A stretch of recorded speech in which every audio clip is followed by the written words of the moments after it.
really good all day and now mode. Bear with me. My name's Carlie Bartle. I'm talking to you today about leading the pack, but who am I really, really quickly, if you don't know who I am?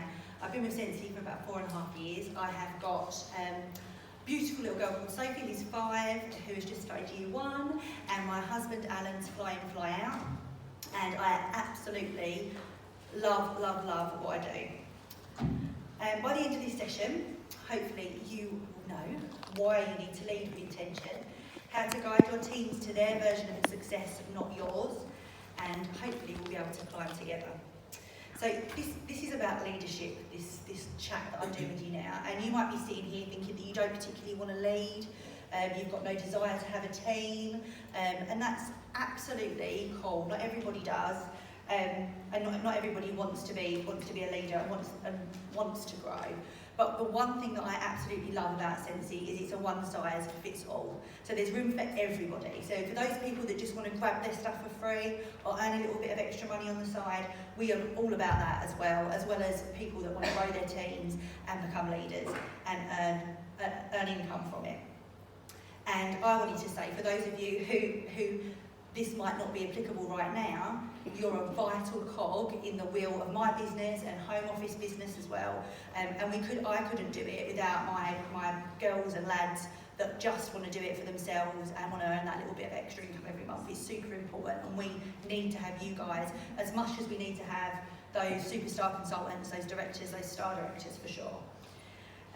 If you see on the slide, it says how to guide your teams to their version of success and not yours. One of the things that I've discovered over my 4.5 years, especially like in the 12 months, like I was saying earlier on, I've been in a little bit of a funk and reflecting. I was coaching and mentoring my team from where I am, and you really need to do it from where they are. And I think sometimes as leaders we can be all on people with incentive, like we want to earn these incentive trips, and you can do this and you can earn $10,000 a month and all that sort of stuff, and people go like, whoa, that's like way too much, it's too scary. I just want to earn a couple of $100 extra a month to take my daughter swimming or little bits and pieces like that. So I think it's really important when you start building a team to guide them from where they are, not necessarily from where you are. Leadership might not be for everybody, but today I want to share with you what I've learned along the way, and hopefully you take something from it. So leadership to me isn't about training, and it isn't about giving people the how-tos. It's a chance to show people to dream. In fact, I think the key to being a leader is to try and inspire people to dream. It's a responsibility, absolutely, and you do have to spend your time growing your own business and also helping lots of other people along the way. But hands down, without a doubt, wax and warmers are amazing, but when it comes to helping people realise their goal, whatever it is, there is nothing more pleasurable, and it's my favourite part of what I do. It really is. So, why build, why lead? So I've put residual income at the top because the cash thing I don't think is the most important thing, but I'm not a saint. I like to earn money every single month. And residual income is something, if you don't know what that is, it's basically where you're earning money when you're not actually working for it. So you're getting paid maybe while you're sleeping, or when you're on holiday, or when you're at the shops. So having a team around you allows you to do that. There's only so much Scentsy that you can sell. And by having a team and guiding and mentoring others to do what you do, you're basically having a little bit of you're getting a little bit of what they bring in as well. So it allows you to grow your network worldwide, allows you to sell in other countries because you can't physically do that. So residual income, like I said, it's not the most important thing, but I wanted to put it in there for you. One of the most important things about why you should build and why you should lead is the community, for sure. I think we spoke about that tonight. And the chance to meet people that you would never normally be friends with, you would never normally get to know, I think, like growth-wise for you and for them is amazing. And this community of people become friends, and yeah, I think it makes you feel like you're not alone. We're independent business owners, aren't we? And I think sometimes that can be a lonely thing, to not have a support system around you. So I think to have that support system with your community and your tribe is huge.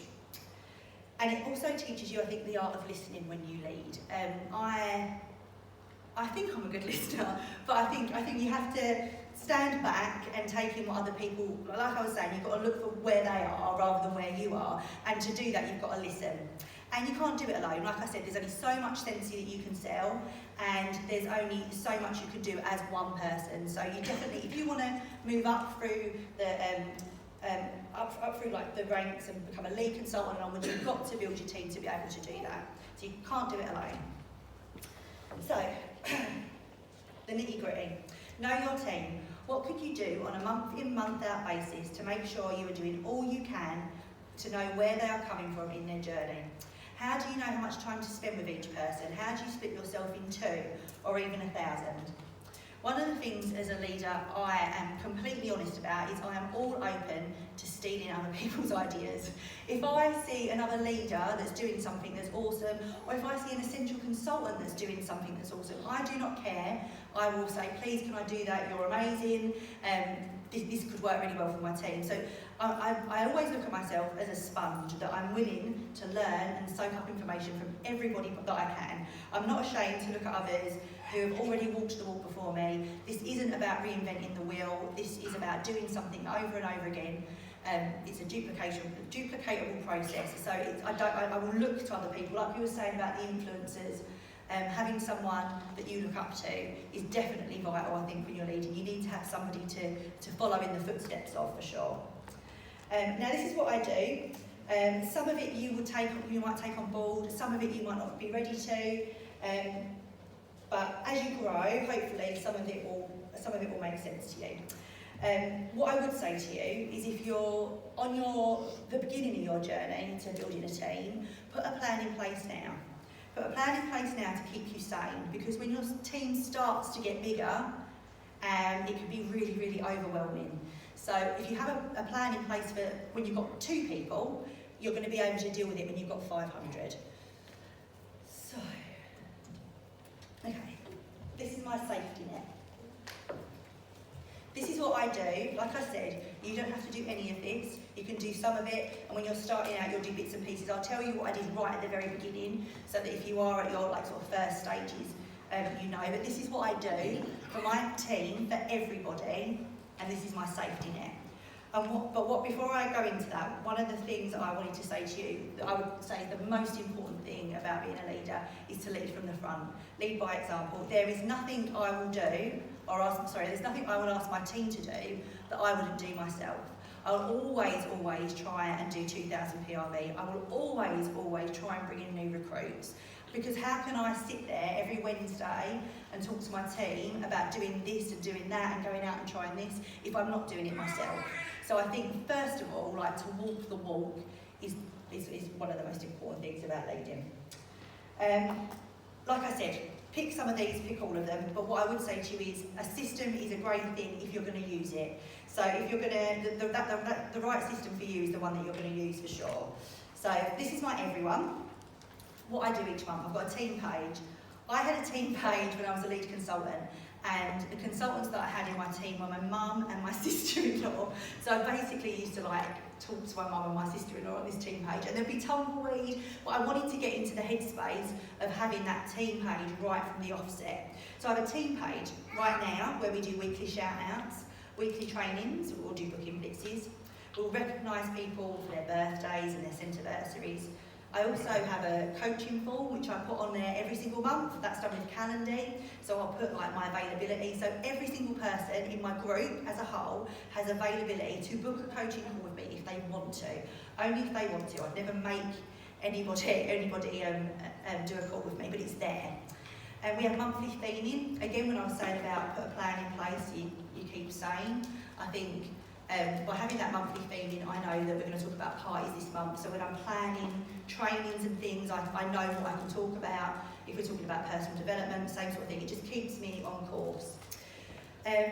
We do Lead to Lead and Rising Stars courses, which again probably isn't something you would do right from the offset, but I have found them invaluable when I start to grow, when my team start to grow and they start to promote and they want to do more. It's great to have something in place to sort of help and guide them.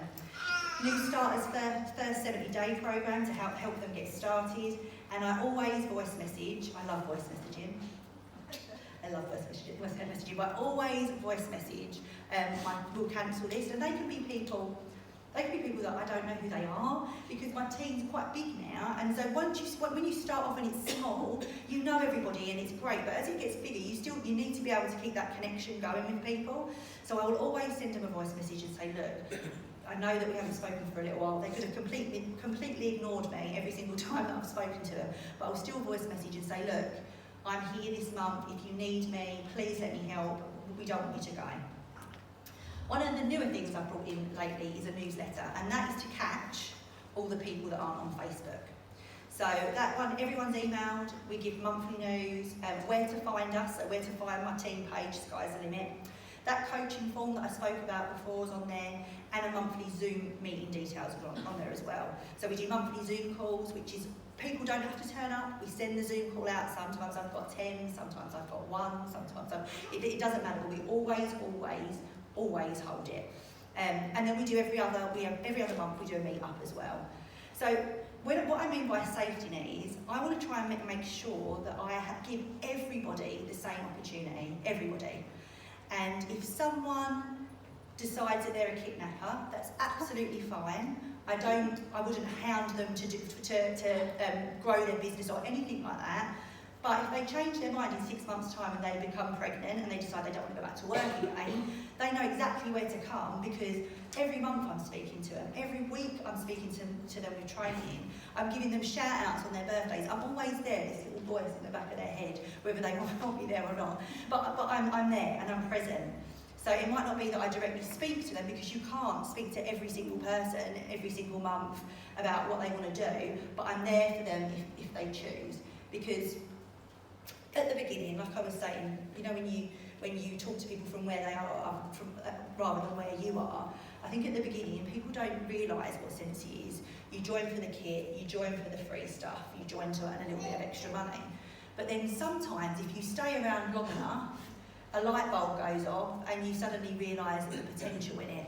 And I, as a team leader of my whole group, want them to know that they're supported if they change their mind, okay? So that's my safety net of everybody.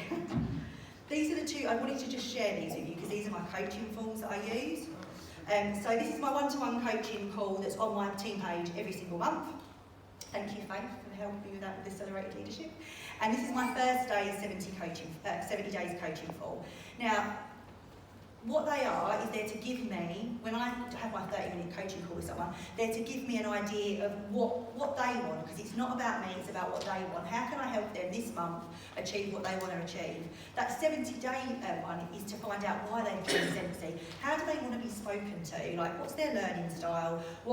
How do they want me to interact with them? What do they want from me? Because if they don't want anything to do with me, that's cool as well, you know, like that's fine, that happens.